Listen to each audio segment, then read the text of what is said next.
Let's start in Minnesota and revelations that millions of dollars of taxpayer money stolen as part of a series of massive welfare fraud schemes may have been funneled to Somalia-based terror group al-Shabab. President Donald Trump has said he would be terminating effective immediately temporary protected status for Somalis in Minnesota, which he called the hub of fraudulent money laundering activity. Douglas, Minnesota has been plagued with massive fraud scandals in recent years, including the Feeding Our Future scheme, which prosecutors allege was a plot to steal $300 million from a taxpayer-funded program. Yeah, I mean, the story, which was broken by a city journal, the Manhattan Institute, is an incredible story. It's very detailed, and it's about an absolutely a rife form of corruption among the Somali community in Minnesota. There's something, by the way, that should be said from the outset about this. You know, Rita, as you know, whenever I talk about migration, I always say legal and illegal. There are only three things that matter: the speed of migration, the numbers coming, and the identity. That is where they're coming from. And I don't think you'll find anyone now in the West who thinks that large numbers of Somalis coming into their country massively enrich the country. You know, Somalia is a country that has been at war for years. People who migrate to the West from Somalia disproportionately likely to be involved in violence because they come from an incredibly violent and fallen apart society. And one of the other things that they bring, sadly, and some communities do bring this, is larger quantities of fraud, welfare fraud, and much more. And yes,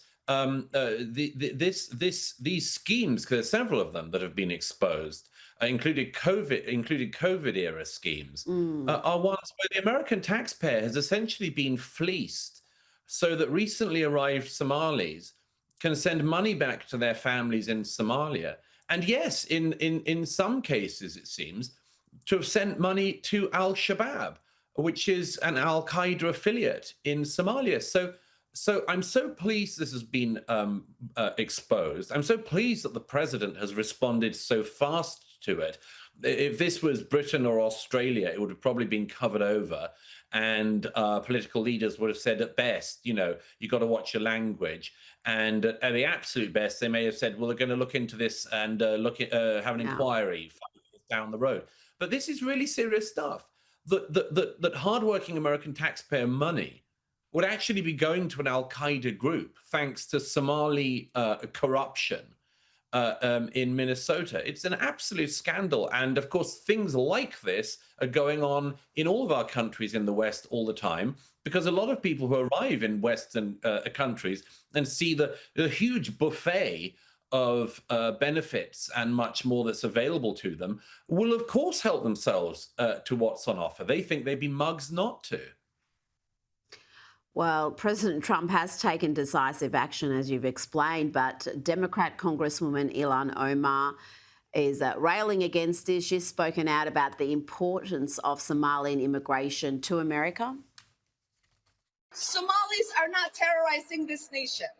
We are helping it thrive. Somalis have always seen themselves as a fabric of this nation.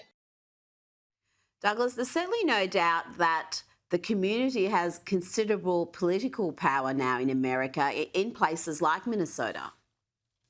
Well, yes. I mean, that's why we have Ilhan Omar in Congress in the first place, bringing her very sectarian, often very racist, racialist, bigoted, religiously bigoted views into the mainstream of the American Congress. What she said there is, I mean, so ridiculous as to be laughable. That Somalis have been part of the fabric of America. They just haven't been. I mean, a small number of Somalis have arrived in recent years, and you know, I'd love to know if what it is that they're contributing, which offsets the kind of corruption that we've just learned about. I really would, you know. I have this test, Rita, on communities, which is if you found out the people in your community were carrying out massive amounts of fraud, would you want to cover it up, or would you want to expose it and make sure it was addressed? We learn a lot about Ilhan Omar by the fact that she doesn't think it's something that should be opened up and addressed. She wants to deflect, and that tells us just everything about her and her own honesty. Now, Douglas, earlier today, 2 National Guard troops were shot just blocks from the White House. DC Metro Police quickly confirmed that at least 1 suspect was taken into custody. Now, we are speaking just a few hours after this incident, and we don't really have much detail on any motives or the assailant, but I want to play you this clip from MSNBC, or they call themselves MS now. This is their Justice and Intelligence correspondent, Ken Delanian. But of course, you know, there's so much controversy happening in the United States right now with ICE, who are also wearing uniforms and wearing masks. And so there's, you don't know, people walking around with uniforms in an American city. There are some Americans that might object to that. And so apparently this shooting has happened. Douglas, let me take the most charitable interpretation of that. The media demonises ICE agents, and so we shouldn't be shocked when law enforcement officers are attacked, not when they are painted as, I guess, fascists and Nazis. Well, just take 2 things that cretin did there. The first is to imply that people in uniforms in American cities is somehow outrageous and provocative. No, it's been the norm in civilized societies that don't fall apart, that you have police and others who enforce the law, and yeah, they wear uniform. There's nothing new or particularly scandalous or disgraceful about that. And as for, did you notice that little drive-by that he did about the ICE agents wearing masks? Why do some ICE agents wear masks?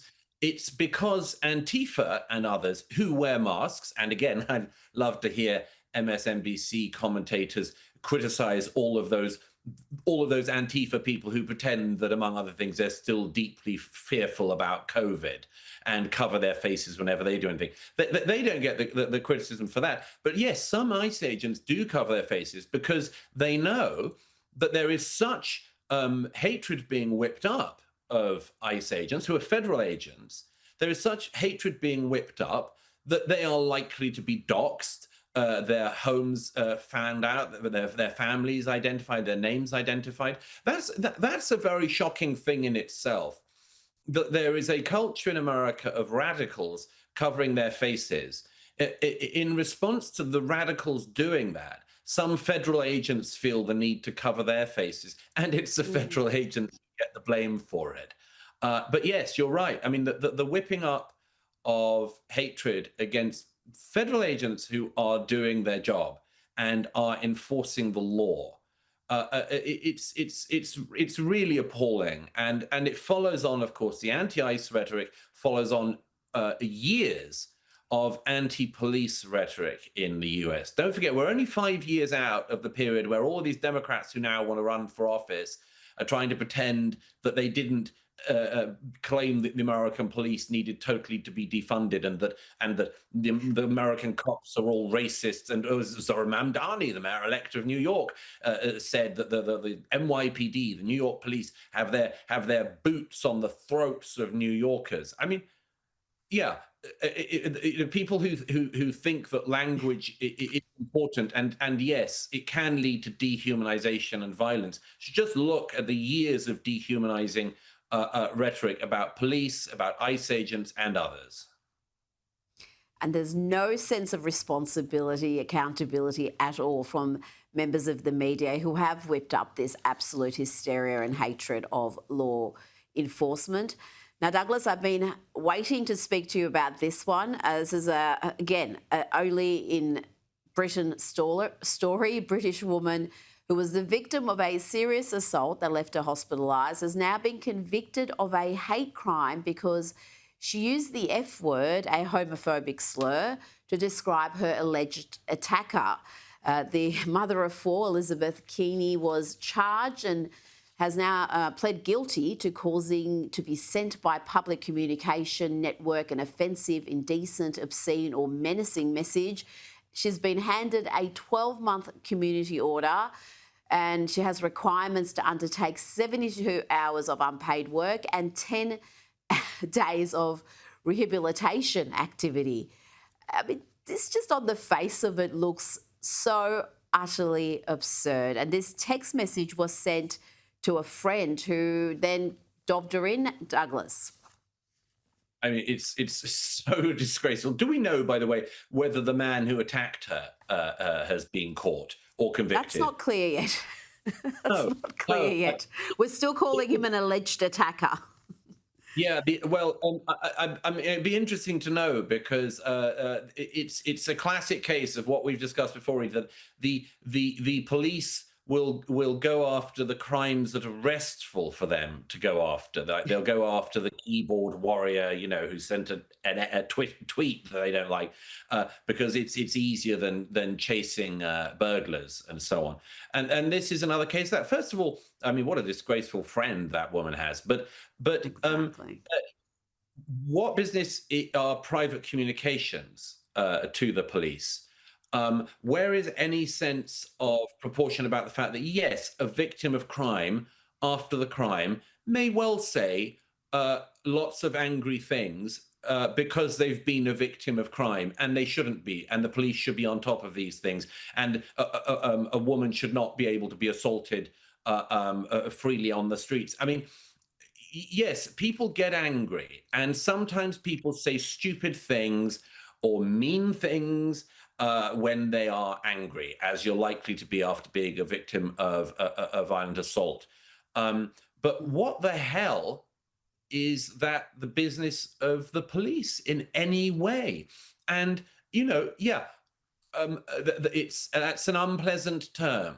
But so what? So what? There's lots of unpleasant terms in the world. There are lots of things that are offensive. Who was offended by this exactly? What harm was caused? She didn't walk down a street and shout at some gay person, presumably. No, she just used it as one of a set of ways to let off steam and anger, presumably, about her attacker. And no one was hurt, unlike in the attack on her. This is classic modern Britain, classic modern Britain. It is, and it's become one of those only in Britain stories. This is what Britain is becoming known for, this sort of madness. And I wonder whoever forms government next, whether they're going to tackle this in any meaningful way. Douglas, before you go, we haven't spoken about Meghan Markle for a while, and we've got to correct that. There are reports that she is having her formal titles, the Duchess of Sussex, announced by her staff before she enters the room, even if that room has only one or two people in it. What's your reaction to this, to the Duchess of Sussex being formally announced whenever she enters a room? It's just another task for her staff members to tick off. It's another demonstration of her wonderful egalitarianism, isn't it, Rita? I mean, there's another way to see this, of course, which is that if you were standing in a room in Montecito or wherever it is, and you were innocently going about your business, and some people appear at the door and they say, the Duchess Meghan Markle is about to come in, it gives you a few seconds to scram, doesn't it? That's a good point. It can act as a warning to anyone who doesn't want to be immediately pitched about her homemade jam, and I mean, doesn't want to be recruited into being one of her new best friends who can appear on her lamentable Netflix series and pose as her best friend, even though it turns out that they've never met before.